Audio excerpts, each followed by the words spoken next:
Welcome back on civil service protection. So everyone, social issues का part number first है। Everyone PT 365 social issues का topic हम लोग women's को आज डील करेंगे। पार्ट नंबर फर्स्ट में ये टॉपिक हम लोग बिल्कुल कंप्लीट कर लेंगे। बहुत ही छोटा सा सेगमेंट है और काफ़ी इंपॉर्टेंट सेगमेंट है। एवरीवन, अगर आपके पास मैगजीन है तो वहाँ से भी शॉर्ट नोट्स तैयार कर सकते हैं। साथ ही साथ मैगजीन पे भी आप छोटे छोटे पॉइंट को, की पॉइंट को अंडरलाइन कर सकते हैं, ताकि आप जब रिवीजन करें तो आपको काफ़ी आसानी हो कंटेंट को रिवाइज करने में। चलिए स्टार्ट करते हैं। भारत में सरोगेसी से हम लोग शुरुआत करेंगे। ओके, सो स्वास्थ्य एवं परिवार कल्याण मंत्रालय ने जो सरोगेसी रेगुलेशंस अमेंडमेंट रूल 2024 को तैयार किया है, इसमें सरोगेसी विनियमन संशोधन नियम 2024 है, वो क्या है। सो केंद्र सरकार ने सरोगेसी विनियमन नियम 2022 में संशोधन करने के लिए कई नियम बनाए हैं, और ये जो नियम है सरोगेसी विनियमन अधिनियम 2021 के तहत दी गई शक्तियों के प्रयोग करते हुए बनाए गए हैं। और ये नियम कुछ इस प्रकार है। यदि जिला चिकित्सा बोर्ड यह प्रमाणित करता है कि इच्छुक दंपत्ति, ओके, जो इच्छुक दंपत्ति हैं, चिकित्सीय रूप से संतान पैदा करने में असमर्थ तथा उसे किसी अन्य डोनर या युग्मक जो कि शुक्राणु और अंडाणु की आवश्यकता होती है, तो ऐसे डोनर से प्राप्त युग्मक जो कि गैमेट्स होते हैं का प्रयोग करके सरोगेसी की जा सकती है। ये लाइन प्लीज़ आप याद रखना, ठीक है। इसमें पहले जो गैमेट्स थे वो मेंशन नहीं थे, लेकिन अब इसको मेंशन किया गया। मैं इसको रिपीट कर रहा हूँ कि यदि चिकित्सा जो जिला चिकित्सा बोर्ड है यह प्रमाणित करता है कि जो इच्छुक दंपत्ति हैं, ठीक है, जो कि असमर्थ हैं प्राकृतिक रूप से बच्चे को पैदा कर पाने में, सो अगर वो इच्छुक हैं तो चिकित्सीय रूप से संतान पैदा करने में असमर्थ हैं, तो उसे किसी अन्य डोनर या युग्मक की आवश्यकता होगी। तो ऐसे में डोनर से जो प्राप्त युग्मक होंगे, गैमेट होंगे, का उपयोग करके सरोगेसी की जा सकती है। ओके, हालांकि सरोगेसी के जरिए पैदा होने वाले बच्चे में इच्छुक दंपत्ति में से किसी न किसी एक का युग्मक जरूर होना चाहिए। इसको प्लीज़ आप माइंड रखना। जैसे कि एक पति पत्नी है, ओके, वो पति पत्नी जो है, अगर वो शादी के डेट से 5 वर्ष तक बच्चा पैदा करने में असमर्थ हो जाते हैं, ओके, तो अगर वो चाहते हैं कि वो जो दंपत्ति हैं, जो कपल्स हैं, वह माता पिता बने, एक बच्चे को जन्म दें, और वह किसी भी कारणवश अगर वो असमर्थ हो जाते हैं, तो जो पति पत्नी है उसमें से किसी एक का जो है गैमेट्स वो उपयोग होगा सरोगेसी हेतु। Okay, clear. सो इससे पहले सरोगेसी विनियमन नियम 2022 के नियम 7 के तहत जो दाता युग्मकों के उपयोग पर प्रतिबंध लगाया गया था। ओके, सरोगेसी में संतान चाहने वाली सिंगल महिला या तो विधवा हो सकती है या तलाकशुदा हो सकती है, को स्वयं के अंडाणु और दाता के शुक्राणु का उपयोग करने का यहाँ पर बात कहा गया है। ओके, तो थोड़ा सा इसको प्लीज़ आप याद रखना। ये लाइन बहुत इंपॉर्टेंट है कि सरोगेसी में संतान चाहने वाले जो सिंगल महिला होंगी, वो विधवा भी हो सकती हैं, तलाकशुदा भी हो सकती हैं, को स्वयं के अंडाणु और दाता के शुक्राणु का उपयोग करना होगा। ओके, अरुण मुतुलवेल बनाम भारत संघवाद 2023 में सुप्रीम कोर्ट ने मेयर रोकिस्ताकी कुस्टर हाशर जो कि MRKH सिंड्रोम से पीड़ित महिला को सरोगेसी हेतु दाता अंडाणु के उपयोग की अनुमति दी गई थी। ये केस प्लीज़ आप याद रखना। अरुण मुतुवेल बनाम भारत संघवाद 2023 में सुप्रीम कोर्ट ने मेयर रोकितास्की कुस्टर हाशर जो कि MRKH, ओके, जो है सिंड्रोम से पीड़ित महिला को सरोगेसी हेतु दाता अंडाणु के उपयोग करने की अनुमति दी थी। ये जो मेयर रोकितास्की कुस्टर हासर है, एक जन्मजात दुर्लभ रोग होता है। यह प्रजनन तंत्र को प्रभावित करती है और जो इनफर्टिलिटी है उसका यह कारण बनता है। ओके, तो थोड़ा सा आप ये याद रखना कि जो ये फीमेल रिप्रोडक्टिव सिस्टम होता है, ठीक है, ठीक है, उसको यह कॉज पहुंचाता है। क्लियर। सरोगेसी के बारे में, सरोगेसी एक ऐसी प्रक्रिया है जिसके तहत कोई और महिला इच्छुक दंपत्ति के लिए गर्भधारण करती है तथा उसके बच्चे को जन्म देती है। इच्छुक दंपत्ति से आशय माता पिता बनने के इच्छुक ऐसे दंपत्ति हैं जिनके चिकित्सीय लक्षण जेस्टेशन सरोगेसी को आवश्यक बनाते हैं। जेस्टेशनल जो सरोगेसी है एक ऐसी प्रक्रिया है जिसके तहत एक सरोगेसी माँ अपने गर्भ में भ्रूण का प्रत्यारोपण कराकर इच्छुक दंपत्ति के लिए बच्चे को पालती है और वह बच्चा आनुवंशिक रूप से सरोगेट माँ से संबंधित नहीं होता है। ओके ओके, इसको प्लीज़ आप अंडरलाइन कर लेना। ट्रेडिशनल सरोगेसी में इच्छुक पिता के शुक्राणु का उपयोग करके सरोगेट माँ का कृत्रिम गर्भाधान यानी कि आर्टिफिशियल इंसेमिनेशंस किया जाता है। सरोगेट माँ का गर्भाधान या तो प्राकृतिक गर्भाधान या कृत्रिम गर्भाधान के जरिए हो सकता है। इस प्रक्रिया में सरोगेट माँ जिस बच्चे को जन्म देती है उसकी वह जैविक माँ बन जाती है। ओके, थोड़ा सा ये भी लाइन याद रखना कि जैविक माँ किस किस किस प्रोसीजर के तहत जो सरोगेट माँ होती है वो जैविक माँ बनती है बच्चे की। ओके, सरोगेसी के प्रकार। परोपकारी सरोगेसी, इसमें गर्भावस्था के दौरान चिकित्सा व्यय एवं बीमा कवरेज के अलावा सरोगेट माँ को कोई मौद्रिक मुआवजा नहीं दिया जाता है। और जो वाणिज्यिक होता है, जो कमर्शियल सरोगेसी होती है, इसमें सरोगेसी या बुनियादी चिकित्सा व्यय और बीमा कवरेज में इतर मौद्रिक लाभ या प्रतिफल जो कि नगद या वस्तु के रूप में लिए जाने वाले संबंधित प्रक्रिया शामिल होते हैं। सरकार ने 2015 में विदेशी नागरिकों के लिए सरोगेसी पर प्रतिबंध लगा दिया था। तो थोड़ा सा इम्पॉर्टेंट है ये टाइमिंग, जो ईयर है 2015, इसको थोड़ा सा माइंड रखना। भारत में सरोगेसी संबंधी कानून। सरोगेसी विनियमन अधिनियम 2021। सरोगेसी अधिनियम 2021 क्या है? सो इसके केवल परोपकारी सरोगेसी की अनुमति प्रदान की गई है या व्यावसायिक व वाणिज्यिक सरोगेसी का अपराध के श्रेणी में यहाँ पे डाला गया है। किसके तहत? 2021 के तहत। संशोधन इसी में किया गया 2024 वाले में। ठीक है, तो दोनों को रिलेट करके आप चलना।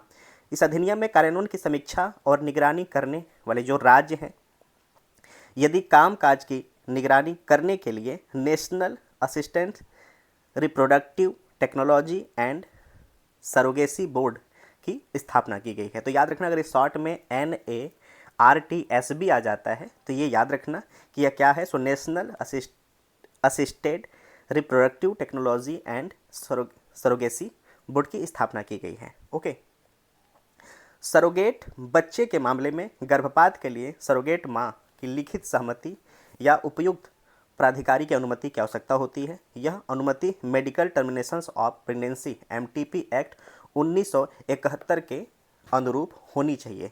तो यहाँ से अगर ये पूछ लेता है कि अगर ये टर्मिनेशन की बात आती है तो किस अधिनियम, किस एक्ट के तहत, तो medical terminations of pregnancy act 1971 के तहत गर्भपात का प्रोसीजर है। ओके, सहायक प्रजनन प्रौद्योगिकी विनियमन अधिनियम 2021। सो इसका उद्देश्य ART क्लिनिक्स और ART बैंकों के विनियमन एवं पर्यवेक्षण करते हुए दुरुपयोग को रोकना, साथ ही प्रजनन स्वास्थ्य के मुद्दों के समाधान के लिए ART सेवाओं की सुरक्षित और नैतिक प्रयोग सुनिश्चित करना भी इसका उद्देश्य है। इसमें सरोगेसी संबंधी उपचार को भी शामिल किया गया है, इसलिए यह कानून सरोगेट माँ के अधिकारों की सुरक्षा भी सुनिश्चित करता है। ओके, सरोगेसी विनियमन नियम 2022 के मुख्य प्रावधान। सो सरोगेट माँ किसी भी सरोगेसी प्रक्रिया के प्रयासों की संख्या 3 बार से अधिक नहीं होनी चाहिए। ओके, प्लीज़ आप ये भी लाइन माइंड रखना, इसको प्लीज़ आप इंपॉर्टेंट के तौर पे नोट कर लो कि जो सरोगेट माँ है, सरोगेट माँ किसी भी सरोगेसी प्रक्रिया के प्रयासों की संख्या 3 बार से अधिक नहीं होना चाहिए। Medical terminations of pregnancy act 1971 के अनुसार सरोगेट माँ को सरोगेसी के दौरान गर्भपात की अनुमति दी जा सकती है। इच्छुक महिला या दंपत्ति को किसी बीमा कंपनी या IRDAI द्वारा मान्यता प्राप्त एजेंट से 36 महीने की अवधि के लिए सरोगेट माँ के लिए एक सामान्य बीमा खरीदना होगा। ओके, तो ये जो सारे प्रोसेस हैं, इन प्रोसेस को फॉलो करना पड़ेगा अगर आप सरोगेट माँ बनना चाहती हैं या सरोगेसी के तहत बच्चे को पैदा करना चाहती हैं। तो थोड़ा सा ये लाइन प्लीज़ आप याद रखना। सरोगेट माँ के लिए जो पात्रता मापदंड है क्या है? सो सरोगेट बनने वाली जो महिला है विवाहित होनी चाहिए एवं उसका अपना एक बच्चा भी होना चाहिए। इसके अलावा उसकी आयु 25 से 35 वर्ष की होनी चाहिए। ओके, ये 25 से 35 वाला याद रखना।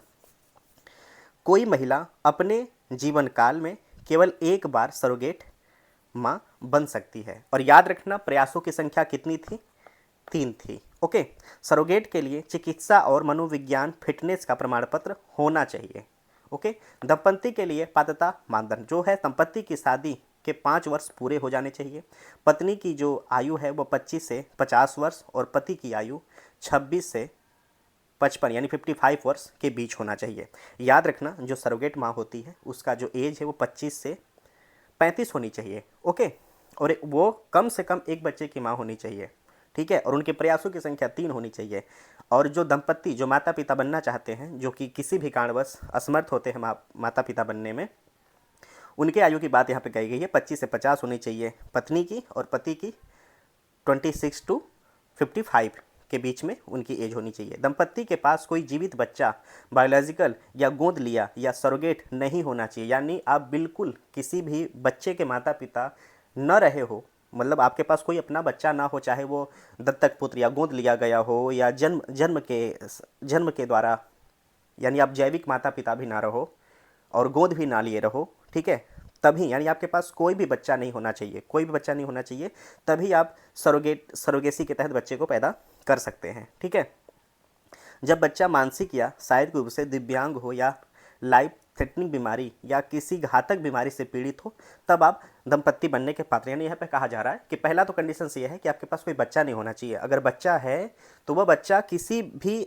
जो लाइफ थ्रेटनिंग बीमारी है या किसी भी ऐसे घातक बीमारी से पीड़ित हो जो कि आने वाले समय में उसकी लाइफ लाइन कन्फर्मेशन नहीं किया जा सके कि इसका लाइफ एक सुचारू रूप से चल सकता है, तब आप इसके लिए पात्र हो सकते हैं। अनिवार्यता का प्रमाण पत्र की बात कहें तो निम्नलिखित स्थितियों होने पर ही जारी किया जाएगा। अगर इच्छुक दंपत्ति में एक या दोनों सदस्यों को जो प्रमाणित इनफर्टिलिटी का सर्टिफिकेट जिला मेडिकल बोर्ड द्वारा जारी किया गया हो। दूसरा क्या है, मजिस्ट्रेट की अदालत ने सरोगेट बच्चे के पेरेंटेज और कस्टडी से संबंधित आदेश जारी किया हो। और तीसरा क्या है, सरोगेट माँ हेतु 36 महीने के लिए बिना कवरेज बीमा जो है वो कवरेज होना चाहिए, जो किसी भी प्रसव उपरांत जटिलताओं को कवर करता हो। ओके, चलिए नेक्स्ट है भारत में गर्भ समापन से संबंधित कानून, एबॉर्शंस लॉ इन इंडिया। हाल ही में सुप्रीम कोर्ट ने एक विवाहित महिला के 26 सप्ताह से अधिक गर्भ के समापन कराने यानी कि अबॉर्शन की मांग को याचिका को खारिज कर दिया। न्यायालय ने यह भी कहा कि इसमें मां को तत्काल कोई खतरा नहीं है और भ्रूण की विकृति का भी मामला नहीं है। यानी कहने का मतलब ये है कि जो एबॉर्शंस की अपील की गई थी उसमें कोर्ट ने खारिज कर दिया इस अपील को। क्यों? क्योंकि उन्होंने बोला कि जिस माँ के गर्भ में बच्चा है, माँ बिल्कुल स्वस्थ है, उसे कोई भी किसी भी प्रकार से आफ्टर डिलीवरी या ड्यूरिंग डिलीवरी कोई परेशानी नहीं होने वाली है शारीरिक रूप से, और जो बच्चा है जो गर्भ में पल रहा है वो भी बिल्कुल फिट है, उसे भी किसी तरह से कोई विकार का शिकार वो नहीं है। ओके, ऐसी स्थिति में एबॉर्शंस नहीं किया जा सकता।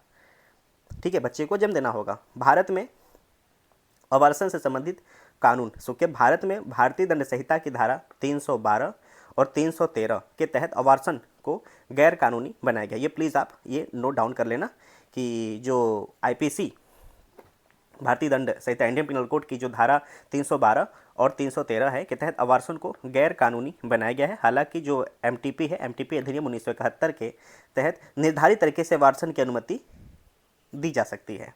ठीक है, इस अधिनियम में 2021 में संशोधन किया गया था ताकि एमटीपी में महिलाओं के लिए और उपयोगी बनाया जा सके। भारतीय न्याय संहिता 2023 की धारा 88 टू 92 गर्भपात से संबंधित प्रावधान शामिल हैं। एमटीपी संशोधन अधिनियम 2021 निम्नलिखित मामले में गर्भ के समापन अबॉर्शन की अनुमति देता है। नंबर 1, 20 सप्ताह तक की गर्भावधि। एक चिकित्सक सलाह पर सभी महिलाओं को अनुमति है। 20 से 24 सप्ताह तक की गर्भावधि की बात करें तो कम से कम 2 चिकित्सक की सलाह पर निम्नलिखित परिस्थितियों में गर्भ की समाप्ति की अनुमति है।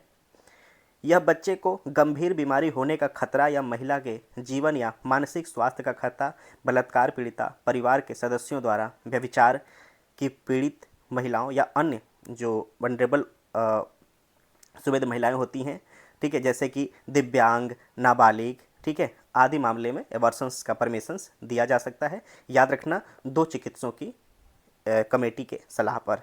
ठीक है, नेक्स्ट क्या है इसमें, 24 सप्ताह से अधिक की गर्भावधि। सो इस दौरान भ्रूण की विकृति के आधार पर केवल मेडिकल बोर्ड की सलाह पर अबॉर्शंस का अधिकार उपलब्ध है, यानी कि अगर 24 सप्ताह का गर्भ हो चुका है, सो इसमें क्या होगा कि एक मेडिकल बोर्ड की कमेटी होगी, उसके सलाह पर, और वो भी अगर विकृति होगी, जो गर्भ में पल रहा बच्चा है अगर वो शारीरिक रूप से मानसिक रूप से विकृत बच्चा है तो परमिशंस दिया जा सकता है। 2022 में सुप्रीम कोर्ट ने फैसला सुनाया था कि एमटीपी अधिनियम के तहत बलात्कार की परिभाषा में वैवाहिक बलात्कार को भी शामिल किया जाना चाहिए। ओके, इसके अलावा सुप्रीम कोर्ट ने देश की सभी महिलाओं की गर्भावस्था के 24 सप्ताह तक के सुरक्षित और कानूनी गर्भपात का अधिकार दे दिया है। अब अधिकार विवाहिता के साथ साथ अविवाहिता महिलाओं को भी प्राप्त है। थोड़ा सा ये जो वर्डिक्ट है इसको भी प्लीज़ आप याद रखेंगे। ओके, अबॉर्शंस यानी कि गर्भ समापन संबंधी कानून की अगर बात करें वैश्विक लेवल पर, so centre for reproductive rights CPR के अनुसार पिछले 30 वर्षों में से 60 से अधिक देशों ने अबॉर्शंस के संबंधित कानूनों को सरल बना दिया है। केवल 4 देश जैसे कि USA, Nicaragua, El Salvador, Poland ने अबॉर्शंस को मिली कानूनी अनुमति को खत्म कर दिया है। ठीक है, नेक्स्ट टॉपिक है महिलाओं के खिलाफ घरेलू हिंसा। ओके, सो डोमेस्टिक वायलेंस अगेंस्ट वुमेन।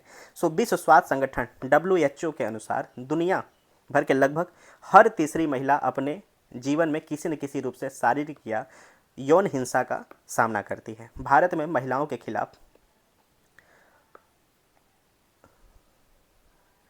घरेलू हिंसा की स्थिति। सो राष्ट्रीय परिवार स्वास्थ्य सर्वेक्षण NFH5 1921 के अनुसार कर्नाटक में यह प्रतिशत घरेलू हिंसा में सबसे अधिक, इसके बाद बिहार, फिर मणिपुर, तेलंगाना। इसको प्लीज़ आप अंडरलाइन करके आप इसको प्लीज़ आप नोट डाउन कर लेना कि अगर हम घरेलू हिंसा की बात करें तो जो राष्ट्रीय परिवार स्वास्थ्य सर्वेक्षण 2019-21 है, इसके अनुसार जो घरेलू हिंसा है, घरेलू हिंसा में जो टॉप 1 पे जो कोई स्टेट है वह है कर्नाटक। कर्नाटक में घरेलू हिंसा सबसे ऊंचे लेवल पर है, उसके बाद बिहार राज्य आता है, फिर मणिपुर आता है, फिर तेलंगाना का स्थान है। ओके, 18 से 49 यानी कि 18 to 49 आयु वर्ग की 29.3% जो विवाहित महिलाओं में वैवाहिक हिंसा, शारीरिक या लैंगिक का सामना किया है। तो ये भी आप याद रखना कि ये जो एज एवरेज है इसमें 29.3% जो विवाहित महिलाएं हैं या तो शारीरिक रूप से या वो लैंगिक हिंसा का वो शिकार हुई हैं, जिसका वो सामना किए हैं हिंसा का। ठीक है, भारत में घरेलू हिंसा के लिए कानून। सो संविधान के अनुसार अनुच्छेद 15(3) विधायिका को महिलाओं और बच्चों के लिए विशेष प्रावधान करने की शक्ति प्रदान की गई है और इसी शक्ति का प्रयोग करते हुए 2005 में घरेलू हिंसा में महिलाओं का संरक्षण अधिनियम पारित किया गया था। तो ये भी आप याद रखना, संविधान का जो अनुच्छेद 15(3) है, विधायिका को महिला और बच्चों के लिए विशेष प्रावधान करने की शक्ति प्रदान की गई है और इसी शक्ति का प्रयोग करते हुए 2005 में घरेलू हिंसा में महिलाओं के संरक्षण का अधिनियम PWDVA पारित किया गया था। सो ये घरेलू हिंसा से महिलाओं के संरक्षण अधिनियम की अगर हम बात करें 2005 यह क्या है। सो घरेलू हिंसा में शारीरिक, मौखिक, भावनात्मक, आर्थिक या लैंगिक शोषण शामिल है। कवरेज की बात करें तो सभी महिलाएं इसमें एक साझा घर में रहने वाली माता, बहन, पत्नी, विधवा और पार्टनर शामिल हो सकती हैं। घरेलू हिंसा अधिनियम के तहत एक बच्चा भी राहत का हकदार है, इसके खिलाफ शिकायत दर्ज कराई जा सकती है। सो कोई भी वयस्क पुरुष सदस्य जो महिला के साथ घरेलू संबंध में रहा हो। 2016 में सुप्रीम कोर्ट ने हिरल P. हरसोरा, अन्य बनाम कुसुम नरोत्तम दास हरसोरा और अन्य वाद में एक अहम फैसला सुनाया। इस फैसले में कोर्ट ने जो घरेलू हिंसा में महिलाओं के संरक्षण अधिनियम का जो 2005 में जो कानून आया था, इसके तहत उल्लिखित जो व्यक्ति है, पर्सन शब्द से पहले आने वाले वयस्क पुरुष, एडल्ट मेल्स शब्द को हटा दिया, यानी पति या साथी पुरुष के रिश्तेदार। ठीक है, इसमें पुरुष साथी के पुरुष और महिला रिश्तेदार दोनों शामिल हैं। ठीक है, याद रखना, इसमें पुरुष साथी के पुरुष या महिला रिश्तेदार भी शामिल हैं। ठीक है, इसको भी आप माइंड रखना और इसको अंडरलाइन कर लेना। ठीक है, पीड़िता या प्रोटेक्शंस ऑफिसर या कोई अन्य व्यक्ति पीड़िता की ओर से मजिस्ट्रेट के पास आवेदन कर सकता है और वह आवेदन इस अधिनियम के तहत एक या एक से अधिक राहत की मांग करने के लिए दिया जाता है। ठीक है, तो पीड़िता को आश्रय या चिकित्सा सहायता प्रदान करने के लिए आश्रय गृह या चिकित्सा सुविधा का भी प्रावधान किया गया है। सो यह अधिनियम मौजूदा कानूनों के अतिरिक्त इसके अलावा घरेलू हिंसा अधिनियम के तहत अन्य कानूनी कार्रवाइयों में भी राहत मांगी जा सकती है, जैसे कि तलाक, भरण पोषण, भारतीय दंड संहिता की धारा 498A इसमें आदि याचिका के तहत आ सकते हैं। भारतीय दंड संहिता की धारा 498A जो कोई भी, चाहे वह महिला का पति हो, पति का रिश्तेदार हो या ऐसी महिलाओं के साथ क्रूरता करता है, उसे किसी निर्धारित अवधि के लिए कारावास से दंडित किया जाएगा। उस पर जुर्माना भी लगाया जा सकता है। कारावास की अवधि को भी 3 वर्ष तक बढ़ाया जा सकता है। तो यहाँ पे इंपॉर्टेंट देखो, आप याद रखना कि जो आईपीसी की जो धारा 498A है क्या प्रावधान करता है, तो इसको भी प्लीज़ आप माइंड रखना। ओके, चलिए। सो भारतीय न्याय संहिता 2023 की धारा 85 में महिलाओं के खिलाफ घरेलू हिंसा से संबंधित प्रावधान किए गए हैं। सो क्या हैं? सो भारतीय जो महिला हैं, महिलाओं के हिंसा से बचाने के लिए जो पहले हैं, सो PWDVA 2005 में वैवाहिक बलात्कार को केवल दीवानी मामलों के तहत रखा गया है। इसका मतलब यह है कि वैवाहिक बलात्कार के आरोपी के खिलाफ कोई आपराधिक कार्रवाई नहीं की जा सकती। इसको प्लीज़ आप याद रखना। ठीक है, कि जो वैवाहिक बलात्कार है, यानी जो शादीशुदा जो हस्बैंड वाइफ जो कपल्स हैं, अगर जो पत्नी है अगर अपने पति के खिलाफ अगर वह सेक्सुअल हरासमेंट का मुकदमा दायर करती है या शिकायत करती है, तो ये जो क्राइम है यह जो है वह सिविल मामलों के तहत रखा जाएगा। ठीक है, भारतीय न्याय संहिता 2023 में धोखे से या झूठे वादे करके किसी महिला के साथ शारीरिक संबंध बनाने के अपराध को घोषित किया गया है। सो यूएन वीमेन और WHO ने संयुक्त राष्ट्र की 10 अन्य द्विपक्षीय और बहुपक्षीय एजेंसी के साथ मिलकर महिला और लड़कियों के खिलाफ हिंसा को रोकने और उसे जवाब देने के लिए रेस्पेक्ट वीमेन फ्रेमवर्क तैयार किया है। ये भी याद रखना, रेस्पेक्ट वीमेन फ्रेमवर्क। ओके, सो सार्वजनिक और निजी दोनों जगहों पर हिंसा से प्रभावित महिलाओं की सहायता के लिए देश में वन स्टॉप सेंटर स्थापित किए गए हैं। नेक्स्ट टॉपिक है भारत में दहेज प्रथा। ओके, दहेज को डाउरी कहते हैं। ठीक है, सो एक नए अध्ययन से पता चला है कि भारत में पुरुषों के लिए शिक्षा, रोजगार के अवसरों में जितनी वृद्धि हुई है उतना ही दहेज का चलन भी बढ़ा है। ओके, दहेज प्रथा, सो डाउरी जो कि दहेज, उत्तर भारत में इसको दहेज कहते हैं। ठीक है, और दक्षिण भारत में स्त्री धन कहते हैं। ठीक है, क्लियर। सो 1961 में दहेज प्रतिषेध अधिनियम द्वारा इसको परिभाषित किया गया है। सो इस कानून में विवाह के संबंध में एक पक्ष या माता पिता द्वारा दूसरे पक्ष को प्रत्यक्ष अप्रत्यक्ष रूप से दी गई जो संपत्ति होती है, ठीक है, वह मूल्यवान मतलब प्रतिभूति भी हो सकती है, कैश में भी हो सकती है, जिसको कि दहेज की श्रेणी में रखा गया है। ठीक है, दहेज के लिए हत्या को भारतीय दंड संहिता की वर्ष 1986 में एक नए अपराध के रूप में जोड़ा गया था। तो इसको प्लीज़ आप याद रखना। दहेज जो कि मृत्यु कानून में हत्या शब्द का प्रयोग नहीं किया गया है, को भारतीय दंड संहिता आईपीसी की धारा 304B में परिभाषित किया गया है। दहेज मृत्यु जो कि डाउरी डेथ के मामले में इस धारा को भारतीय साक्ष्य अधिनियम की धारा 113B दहेज मृत्यु के बारे में उपधारणा के साथ पढ़ा जाता है। भारतीय न्याय जो संहिता 2023 है की धारा 80 में दहेज मृत्यु से संबंधित प्रावधान किए गए हैं। दहेज के लिए हत्या के अतिरिक्त क्रूरता, किसी महिला का उत्पीड़न या यातना और घरेलू हिंसा भी दहेज संबंधी अपराध के अन्य रूप हैं। तो इसको थोड़ा सा आप याद रखना कि डाउरी के अंतर्गत क्या प्रावधान है और कैसे कैसे इसके सॉल्यूशंस की बात कही गई है। ठीक है, दहेज प्रतिषेध अधिनियम 1961। सो जांच के उद्देश्य से दहेज को एक संज्ञेय कॉग्निजेबल ऑफेंस माना गया है। इस अधिनियम के तहत प्रत्येक अपराध गैर जमानती और नॉन कॉग्निजेबल जिसमें कि समझौता न किया जा सके होता है। स्वयं को निर्दोष साबित करने की जिम्मेदारी आरोपी पर होती है। दहेज प्रतिषेध अधिकारी की नियुक्ति राज्य सरकार को करनी होती है। ठीक है, निम्नलिखित मामलों में कारावास या जुर्माना या दोनों दंडित किया जा सकता है। दहेज देना या लेना या दहेज देने या लेने को उकसाना अपराध है।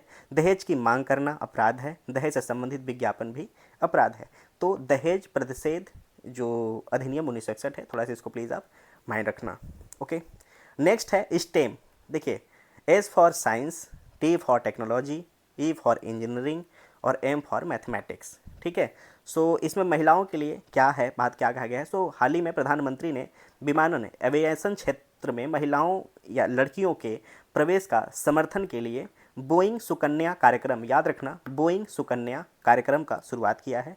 सो बोइंग सुकन्या कार्यक्रम, सो इसके तहत पूरे भारत में लड़कियों को देश के विमानन क्षेत्र में आने के लिए प्रोत्साहित करने का लक्ष्य रखा गया है। यह कार्यक्रम लड़कियों और महिलाओं को विज्ञान, प्रौद्योगिकी, इंजीनियरिंग, गणित जो कि स्टेम जैसे क्षेत्रों में महत्वपूर्ण कौशल सीखने में मदद करेगा। इसके तहत विमानन क्षेत्र में नौकरियां प्राप्त करने के लिए आवश्यक प्रशिक्षण भी प्रदान किया जाएगा। इस कार्यक्रम के तहत युवतियों के लिए 150 निर्धारित स्थानों पर स्टेम लैब स्थापित की जाएगी। इसमें स्टेम क्षेत्र के कैरियर बनाने के लिए रुचि पैदा करने में मदद मिलेगी। इसमें पायलट बनने के लिए प्रशिक्षण ले रही महिलाओं को छात्रवृत्ति भी प्रदान किया जाएगा। भारत में 15% पायलट महिलाएं हैं। यह वैश्विक औसत से 3 गुना अधिक है। ये प्लीज़ आप लाइन याद रखना कि भारत में आज के समय में 15% जो पायलट हैं वह महिलाएं हैं, जो कि वैश्विक स्तर से अगर बात करें तो 3 गुना अधिक है।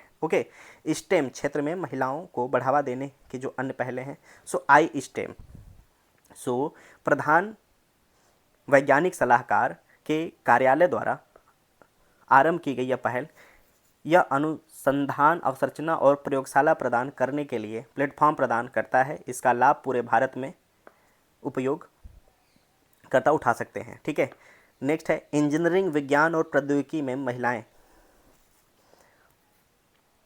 इसको याद रखना वेस्ट से।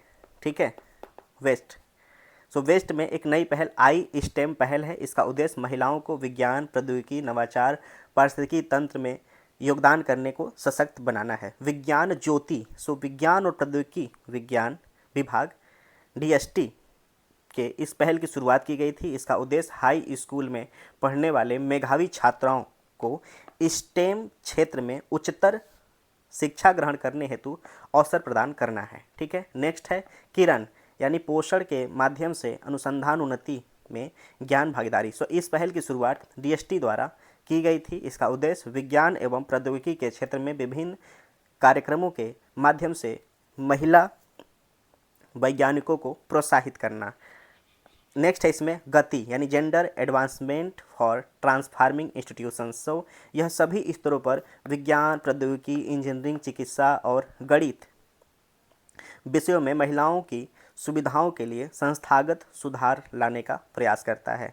ठीक है, क्लियर। नेक्स्ट है CURIE, so consolidations of university research for innovations and excellence. So इसके तहत महिला विश्वविद्यालय को उनकी R&D सुविधाओं में सुधार करने में सहायता प्रदान की जाती है।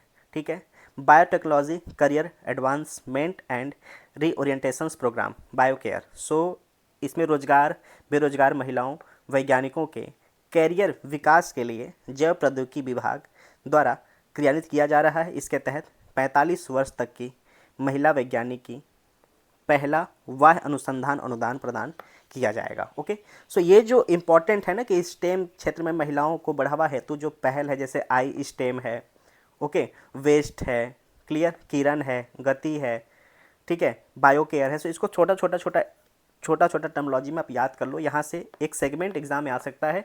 सो आपको बताना पड़ेगा कि कहाँ से जुड़ा हुआ है और इसका जो मेन अर्थ है वह क्या है। ठीक है, नेक्स्ट है कार्यस्थल पर यौन उत्पीड़न, sexual harassment at work place. Okay, so इसमें देखिए क्या है कि जो वर्क प्लेस पे जो महिलाओं को अगर हरासमेंट की वो शिकार हैं तो उनके लिए न्याय का जो एक्ट बनाया गया है वह है पॉस एक्ट, जो इसका आरोपी होगा उसको पॉस एक्ट के तहत सजा दिया जाएगा। ठीक है। सो महिलाओं को कार्यस्थल पर लैंगिक उत्पीड़न जैसे कि निवारण, प्रतिषेध और निदान अधिनियम 2013 यानी कि पॉस एक्ट को लागू हुए 10 वर्ष हो गए हैं। ठीक है। कार्यस्थल पर यौन उत्पीड़न की अगर बात करें तो कार्यस्थल में महिलाओं जो कार्यस्थल के माहौल को महिलाओं हेतु सुरक्षित बनाने के लिए पॉस एक्ट बनाया गया है। इसका उद्देश्य कार्यस्थल पर महिलाओं के खिलाफ यौन उत्पीड़न की घटना को रोकना, प्रतिबंधित करना और इससे जुड़ी शिकायतों को दूर करना है। इस अधिनियम में 1997 में सुप्रीम कोर्ट के निर्णय के तहत निर्धारित विशाखा दिशा निर्देशों के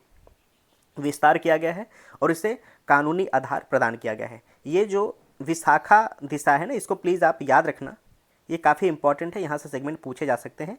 सो इस अधिनियम के तहत 1997 में सुप्रीम कोर्ट के निर्णय के तहत निर्धारित विशाखा दिशा निर्देशों का विस्तार किया तथा इसे कानूनी आधार प्रदान किया गया। विशाखा दिशा निर्देश जो है वह कार्यस्थल पर यौन उत्पीड़न को परिभाषित किया है। इसके तहत संस्थाओं पर 3 प्रमुख दायित्व निर्धारित किए गए हैं।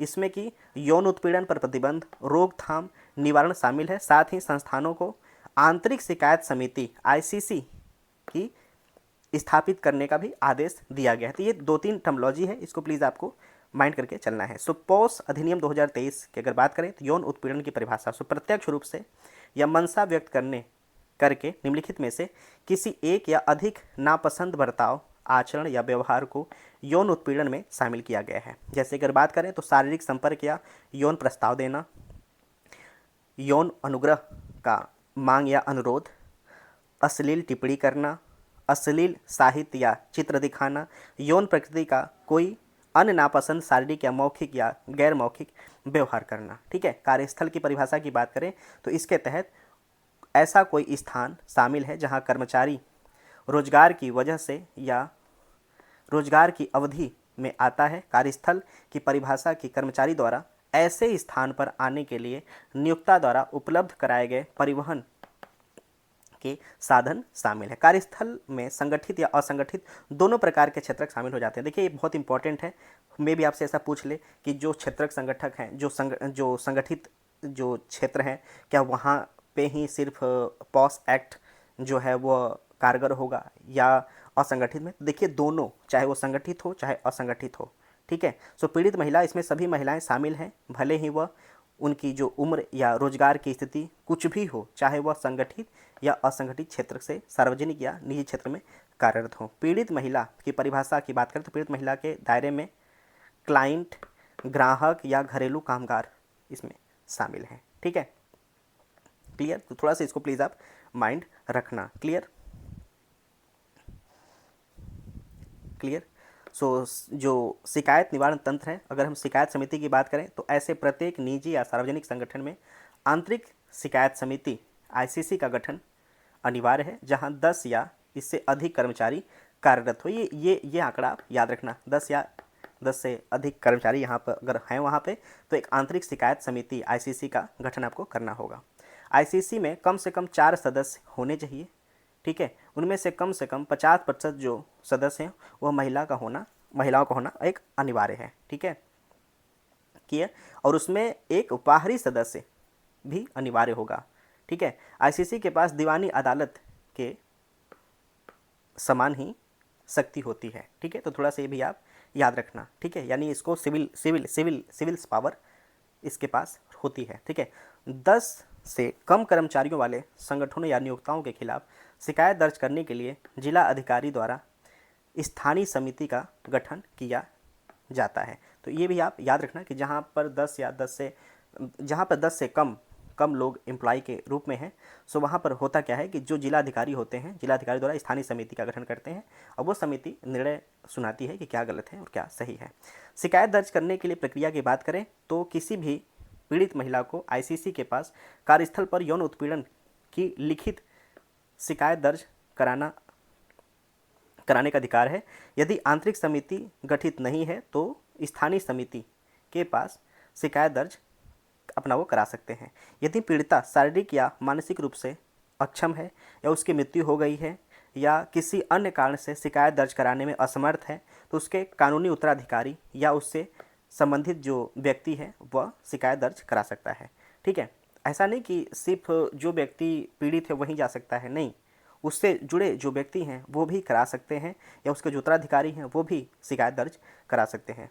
ठीक है, इसे लागू करने के लिए केंद्र सरकार ने एक अधिसूचना जारी की है। यह निर्धारित किया है कि पीड़िता के रिश्तेदार, मित्र या सहकर्मी राष्ट्र महिला आयोग का अधिकारी आदि शिकायत दर्ज कर सकते हैं। ऐसा कोई भी शिकायत घटना की तारीख से 3 महीने के भीतर दर्ज कराना चाहिए।